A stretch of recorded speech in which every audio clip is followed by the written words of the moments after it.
Hi, welcome to the Andrew Buckle book review of Adult Tales of Terror Illustrated. I assume that's the complete title. Original EC Picto Fiction. Now this was the last hurrah of EC comics, and always sort of have some people really don't like it, some people love it.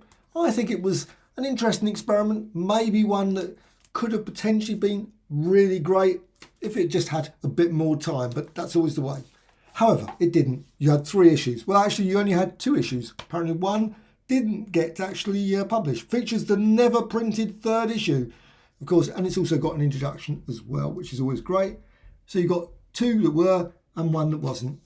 However, as always, being rather silly about it, I've already got, of course, the brilliant Russ Cochran version, and you can see there, Russ Cochran one, and it's very similar.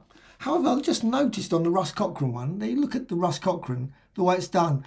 I've just noticed it's very crunched up against there, 25 cents. It's a bit odd the way they've done that.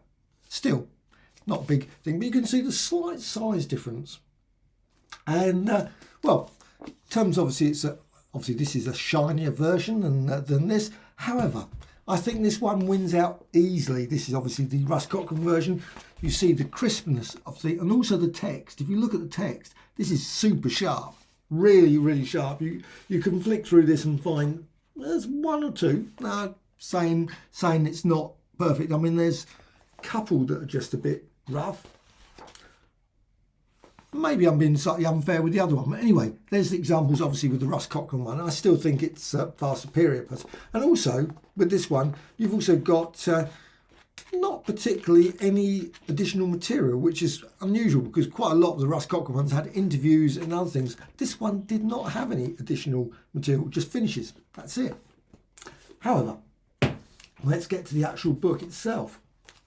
So Picto Fiction, I mean, I think this is really lovely as well. I mean, I just love this. I've got the other 2. And I think there's the romance one is coming out fairly soon. So looking forward to that. So let's just take that out. The cover off there without ripping it. That would be helpful. And it's quite a nice standard sort of, yeah, I think that's quite a nice hardback there. It looks very good. And it's forward by Mick Garris. So let's just go through this and what else? I suppose I better show you there so you can see. Now the paper is obviously shiny. It's not like the original Russ Cochran one where it's a lot, it's very nice quality paper, but it's not shiny paper at all. So this has got a sort of a gloss so you can actually see it shine. I think probably, I assume, and I haven't got a copy of the original, they are ridiculously expensive. I don't know, but I assume the original ones were probably on shiny paper. I'm not really certain. Maybe someone could put in the comments if someone's got one. How does the paper compare with this one? I don't know, but still, the actual stories and everything I find are actually quite decent. Though, as other people have pointed out, they're actually based on earlier stories as well, and they're not really terror. I mean, it's really limited terror. I mean, there's the first story here, The Sucker, and it's well, that's probably about as close as it gets to. There's a few ones like with rats and things, but I don't really feel that there's that sort of EC horror that was sort of in the sort of Tales from the Crypt and all that. So obviously by that point, they were obviously wary about doing that, which is a pity because, of course, you had the Warren books came along later and Vampirella and Creepy and Eerie, etc. And they really did, I think, an absolutely wonderful job at Creepy and Eerie. I would love to see them bring those out again. But in paperback volumes, the Eerie and Creepy, unfortunately, I haven't got any of them. Did buy a few, but I just haven't got them because mainly I've bought the actual originals as well. However, you can see it's really still very crisp. But I don't think the writing is as crisp, not compared with the Russ Cochran. I have to say, just flicking through this, just seems just on the slight side. I can just sort of see, I mean, you can read it. There's absolutely no problem reading it. And the artwork is absolutely superb. There's a few bits where I think that in certain light it actually does look slightly odd, but however, it's still fairly crisp. Now, I always think personally, this is near enough a comic book.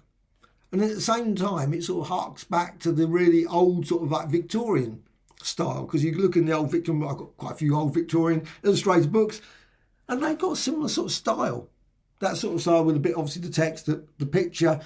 So it does sort of And really, if you strip away this thing, if you just look at it and actually just turn around and say, no, I'm not going to do that. Just draw a line across that and sort of make it, turn it. You could rapidly turn it into what we classify as a proper comic book and not really just a text and pictures. You know, move it around a bit and you've literally got a comic book still.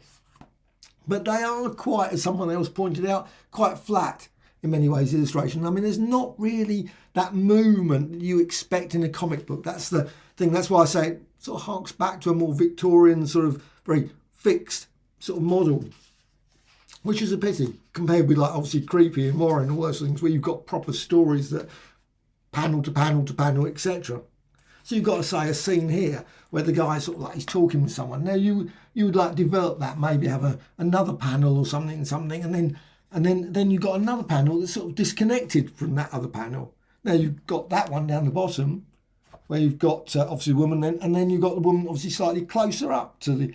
I mean, nothing wrong with that, but again, even the illustration's just there, just looking at that. It really feels like sort of old Victorian style where she's sitting on a seat and the obviously lover comes along and he's sort of in the moon, except moonlight and all that sort of stuff. But is it terror? Not really. Like I say, some of it, there's like I say, a rat one or whatever. And then there's others that are quite odd because you've got here with the text sort of crunches the panels quite seriously down. You've got obviously that woman looking at from the door and that sort of thing. So it's quite odd, and then some points they like abandon it completely, and like it becomes virtually like a text story with maybe a slight bit of illustration there, a couple of floating heads. It works at times, doesn't work at other times. So I can understand why people sort of look at it and go, but I think it would have worked eventually. It's one of those things. I mean, to be fair, you look back at the first like Crypt of Terror or whatever. Tales from the Crypt, etc. You look at the very early ones and then you look at how it went and changed. It changed over time. It wasn't like instantaneously perfect. There were some okay stories, weird science and things. I'm certain you look at the first issues, you look at the earlier pre-trend, look at the pre-trend, how they did some of the work there. To turn around and say, oh, it wasn't very good. Yeah, but they were just really sort of trying what they're doing. It just, unfortunately, experiment stopped. It was a pity, obviously, that I don't know what the reason was. I assume that sales were not good. Maybe the newsstands weren't distributing. I don't know if any of these turned up in the UK. I've never seen a copy in the UK of one of these Picto-Fictions. Never seen one on the wall anywhere, on any of the comic marts or in a comic shop. So, I mean, I assume that copies do exist here. But that's why it's lovely to have these sort of books when you've got the real nice, super great. But it's quite odd when you, like I say, you look at some of the pictures. Some of the pictures really do feel, to my mind, Victorian, which is not really what you expect from a book that was done in the 50s. Especially considering when you look at the work that was done earlier in the 1950, 52, 53, it just doesn't really feel that. And sometimes it does. Sometimes you've got that sort of feeling. It's sort of like the EC Comics of a couple of years before. But it doesn't really have it some of the time, and it's just odd. Yeah, it's still great. No, I think it's just a fascinating book, this one, and likewise the other ones as well. They're really worth checking out, these Picto-Fiction, but it's just something that could have probably, with time, it could have been better, and maybe would have eventually turned into a sort of like Warren sort of creepy sort of thing. Who knows? Maybe they would have. But maybe in the 50s it just wasn't the right time. It's like some things, they just don't work. Now you probably, of course, there's horror comics, black and white ones that have come out very, very popular at the moment. I'm not going to turn around and mention the name. Shudder, I think is what, isn't it? And there's the Vampiresque Camilla, which I love. I must admit, I've got a couple of them. They are very good, actually. Worth checking out. However, you've also got that. Oh, I didn't actually even notice that. They've got the advertising for the Gunfighter one. So, thrilling stories of the Wild West. So that's obviously being now pushed. Oh, I said romance. I meant Confessions, apparently. Confessions. Okay, I was close. But Confessions Illustrated. Personally, I've always wondered why they went for these ones. Confessions. Why did they go for maybe obviously romance was popular. But why didn't they go for a Western one? You would have thought Western would have been immensely more popular. A Western Illustrated would have been great. And you know, obviously they did a crime one, but I'm just trying to think of a funny animals ones. Maybe that wouldn't have worked. But sports would have been that would have been a great format. Sports one, Sports Illustrated, obviously used later, but still at the time they could have done that. And this one apparently is coming in April 2022, Gunfighter one, and also of course you've got the other ones here, Vault of Horror. Now that's a paperback, and that one obviously is the hardback. I will be getting that one, even though I have actually got, of course, the hardback Russ Cochran version. I will get that as well. And then you've got a list of all, of course, the current ones. And, well, EC Archives, I just love them. And they were talking about the creepy ones and things. I would love to see them come out in paperback, because I haven't got the paperback, or the hardback ones of those. So that would be nice. As well as the Space Family Robinson and a few other ones. Samson, those sort of ones would be nice. However, getting off the point, this is still great. If you want to look for a lovely, wonderful book of good old EC, wonderful artwork and stories, well, I think this one is worth checking out. I say, slightly old-fashioned, slightly unusual. You may or may not like it. It's one of those things that it's Marmite kind of thing. So there it is, Adult Tales of Terror Illustrated. Totally recommended.